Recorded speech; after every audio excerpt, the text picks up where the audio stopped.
بسم اللہ الرحمن الرحیم۔ السلام علیکم ورحمۃ اللہ وبرکاتہ۔ ویورز، آپ کو آپ کے اپنے چینل ازمودہ وظیفہ میں خوش آمدید کہتے ہیں۔ اہلا و سہلا و مرحبا۔ اللہ تعالیٰ سے امید کرتے ہیں کہ آپ خیریت سے ہوں گے، دعا کرتے ہیں جہاں رہیں خوش رہیں، سلامت رہیں، مسکراتے ہیں، بکھیرتے رہیں۔ ویورز، ہمیں ایک سسٹر نے بتایا کہ ان کے جو بچے ہیں ان کو دان پیسنے کی عادت ہے، یعنی جب وہ سوئے ہوتے ہیں تو دان پیستے ہیں اور دانتوں کی آواز باہر تک آتی ہیں۔ تو اسی طرح بہت سے علاقوں میں ایسا ہوتا ہے کہ جب بچے یا بڑے دانت پیستے ہیں تو اچانک اس علاقے میں فوت کی ہو جاتی ہے، یعنی کہ فوت ہو جاتا ہے، تو لوگوں کا یہ خیال ہوتا ہے کہ شاید اس نے جو دانت پیسے ہیں اس وجہ سے یہ فوت ہو گیا۔ تو یہ ایک غلط عقیدہ ہے اور اس پہ ہم نے عمل نہیں کرنا چاہیے۔ دانت پیسنا یہ ایک عادت ہوتی ہے، اور یہ جو عادت ہے، اور اس کو بنانے کے لیے ہم نے کیا کرنا ہے، اس سے پہلے کہ آپ کو آگے یہ ریکویسٹ کرتے ہیں کہ اس چینل کے اوپر آپ نئے ہیں تو پلیز آپ اس کو سبسکرائب کر دیں، ساتھ بیل کے بٹن کو بھی پریس کر دیں۔ تو جس طرح میرے سامنے کتاب پڑھی ہے، بڑی مشہور کتاب ہے، اور اس کے اندر یہ وظیفہ ہے کہ سونے کے دوران دان پیسنے کی جو بیماری ہے یہ کئی وجوہات کی بنا پر ہوتی ہے۔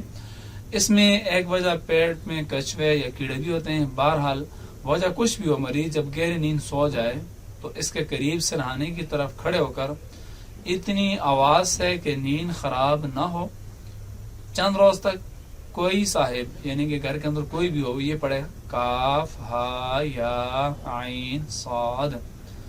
پڑھتے وقت لہجے میں ہر لفظ کا فاصلہ ہونا چاہیے۔ یہ بھی یاد رکھیں کہ جس شخص کو مطلب ہے کہ آپ کے گھر میں بچے ہیں یا کوئی بزرگ ہیں یا آپ کی وائف ہیں یا آپ کے میاں جو بھی ہیں، ان کو دان پیسنے کی عادت ہے، گھر کا کوئی بھی بندہ اس کے سرانے کھڑا ہو کر یعنی اتنی آواز میں، زیادہ بلند آواز نہ ہو کہ وہ جاگ جائے، یعنی اس کی نیند کے اندر بھی خلل نہ آئے، تو وہ اس طرح کرے کہ بالکل دھیمی آواز سے، نرم لہجے سے، آرام سے پڑھے، اور ہر لفظ کے اندر فاصلہ ہونا چاہیے، یعنی اس طرح نہ پڑھے کاف یا عین صاد، ایسے نہیں، آرام سے، ایسے کاف ہا یا عین صاد۔